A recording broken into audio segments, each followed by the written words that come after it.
They sauntered into gambling dens with little but grit and a gleam, turned pennies into piles, and strutted like the world was theirs, until the cards flipped, the dice froze, and gambling snatched it all back with a grin.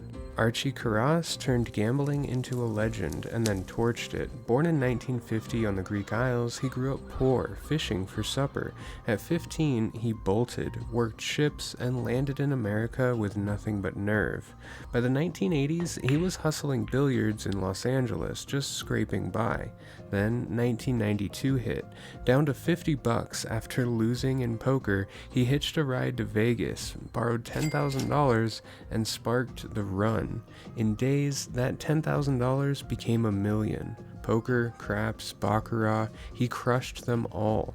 By 1995, his stack hit $40 million. That's $40 million from $50 in 3 years. He beat poker giants like Doyle Brunson, rolled dice like a deity, and turned casinos into his playground. A Greek immigrant turned Vegas king, untouchable. At his peak, Archie was a storm. He'd bet $200,000 a hand, win, and then double down. Poker rooms cleared when he walked in. Players couldn't match his fire. Baccarat marathons netted millions overnight. His $40 million wasn't static. It swelled, dipped, swelled again. A beast he fed with bets. He lived lean, no flash, just gambling. But cracks emerged. The crash was swift. Late 1995, Archie's fortune melted. Craps drained $30 million in weeks. Baccarat finished it. By 1996, he was broke, borrowing $100 just to keep playing minimum stakes. He kept going, small wins, big losses. In 2013, he got nabbed marking cards in blackjack, a petty echo of his glory. He served time and gambled on. On September 7, 2024, at 73 years old, Archie died. No cause listed, and no estate left. From $40 million to zero, a gambler's arc reversed. Archie didn't just lose everything, he chose it, living his "I'd rather lose than stop" creed to an end. Unlike Nick Dandolos or Nick the Greek, who strode into gambling like a colossus. Born in 1883 on Crete, he wasn't dirt poor. Educated, refined, he sailed to America with $150 of a family allowance. A lot of money back then, but Nick craved risk. By the 1920s, he was a high-rolling ghost, haunting poker rooms and racetracks from Montreal to Chicago. He'd bet $100,000 on a horse, win, and just bet it all over again. Adjusted for today, he won and lost over $500 million in his lifetime.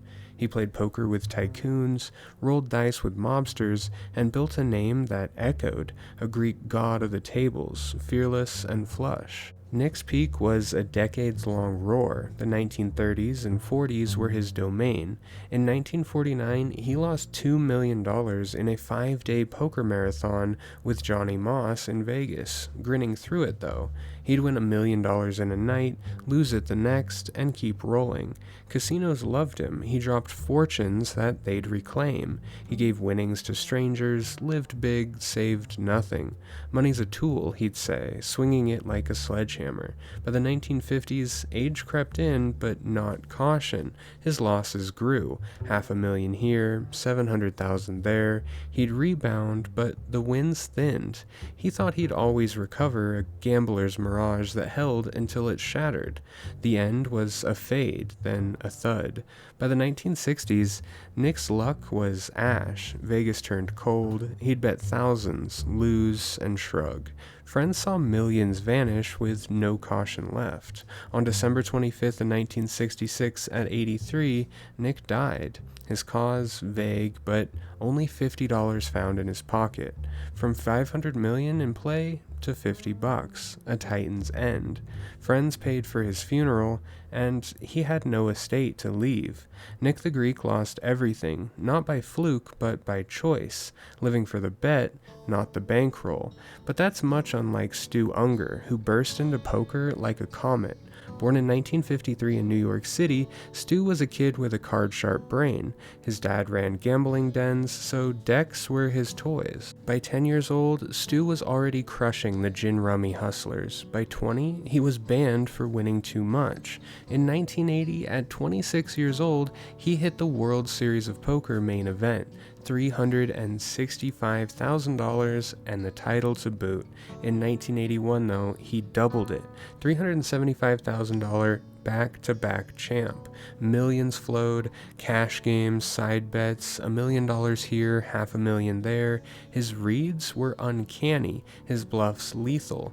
By the mid-80s, he was poker's golden boy, a scrawny genius with a fat stack. His peak was electric but frayed. The early 80s saw him dominate, $1 million wins, betting big. Cocaine slid in by 1983, fueling late nights. He'd win, snort, hit blackjack, lose. Friends watched millions burn. In 1989, he overdosed mid-World Series of Poker. Still, he placed ninth. By 1990, though, he was broke and strung out. Then, 1997, pals staked him $10,000 for the World Series of Poker. He actually won. $1 million, third title, and a comeback king. The redemption story that everybody was hoping for. But drugs still ruled. That $1 million was a flicker. He would borrow, win, lose, a cycle spinning wild, and almost all profits going to fuel his next bender. Talent held, but the cracks swallowed it whole. The end was bleak. Post-1997, the $1 million vanished. Coke, bets, and chaos. He'd borrow $5,000, win $50, but then lose $60 and be in debt. His health tanked, nose wrecked, body frail. In 1998, he couldn't raise the World Series of Poker buy-in amount.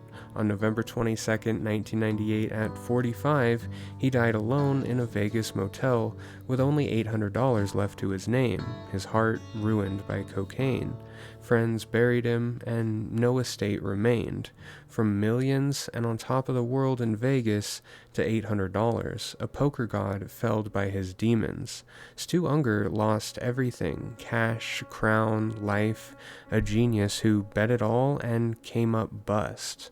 But that was long after the time of Titanic Thompson, or Alvin Clarence Thomas, who emerged from 1892 Arkansas like a hustler's blueprint. Poor, uneducated, he learned billiards and cards young, and by the 1920s, he was a shark. Poker, pool, golf, prop bets. He'd win $1,000 with a trick shot. $5,000 on a single hand, $50,000 betting he could drive a golf ball 500 yards, rigged naturally. By 1929, he'd banked millions, $100,000 a week at his peak. He outfoxed gangsters like Arnold Rothstein, fleeced marks, and lived like a rogue prince, dodging bullets with a smirk. Titanic Thompson was a man known to tangle with the most dangerous of the time if there was a profit to be made. The 1930s and 40s were his hustle's height. He'd win a couple $100,000 on billiards, lose half, and win it right back on the next sucker that walked through the door. Prop bets, like tossing a walnut over a building, would keep him wealthy, but trouble brewed. 5 killings, self-defense, card disputes, cost cash on lawyers. By the 1950s, his losses grew. $150,000 on a round of golf, $200,000 on a poker game gone wrong. He'd rebound, $100,000 here or there, but the wins, the hustles, and the cons started to fade. A 1951 jail stint for dice games hit hard. The hustler stayed sharp, but the game started to shift, and his edge dulled over time. The end was grim. By the 1960s, gambling absolutely ate his fortune. $100,000 on horses, $50,000 on dice, and no savings to be found. He wasn't running the game anymore, the game was being ran on him. Age slowed him, his hands trembled. He'd borrow $500 near the end to win a couple grand, but he'd lose twice that and be in debt. In 1974, at 81, he died in a Texas nursing home, broke with no assets, just tales. Friends and relatives spotted the burial fees, and his estate was gone, from millions to nothing, a trickster who was outplayed by time. Titanic Thompson lost everything, a gambler who bet his life and lost the hand. Unlike the four previous individuals, Joseph Jagger had a plan. He figured he could turn math and probability into solid gold. Born around 1838 in Yorkshire, England, he was an engineer in textile mills, not a gambler by trade. But in 1875, at 37 years old, he eyed Monte Carlo's roulette wheels. They were flawed, or so he thought. Jagger would actually enlist a few of the clerks and casino workers to track spins. He found a biased wheel and struck. In 6 days, July 1875, he won £80,000, over $300,000 today, betting smart.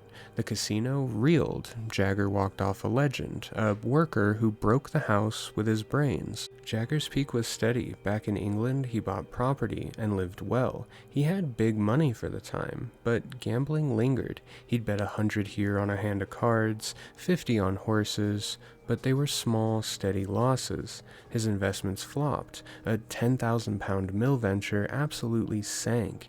By 1885, he'd spent half, only 40,000 of it left. Still rich, but slipping. He wasn't wild, but the gambler's itch grew, whispering from Monaco. Money started to drip away. Luxuries, family, bad bets, a slow leak he didn't plug. The end was quiet ruin. By the 1890s, Jagger's wealth was gone. Gambling, failed ventures, and no income. He sold property, moved cheap, and scraped by. On April 25, 1892, at 54 years old, he died in London's East End. Pneumonia, broke, and no estate. From those massive wins to absolute zero, a mind undone by excess. Joseph Jagger lost everything, a lesson that even genius can't beat the gambler's pull.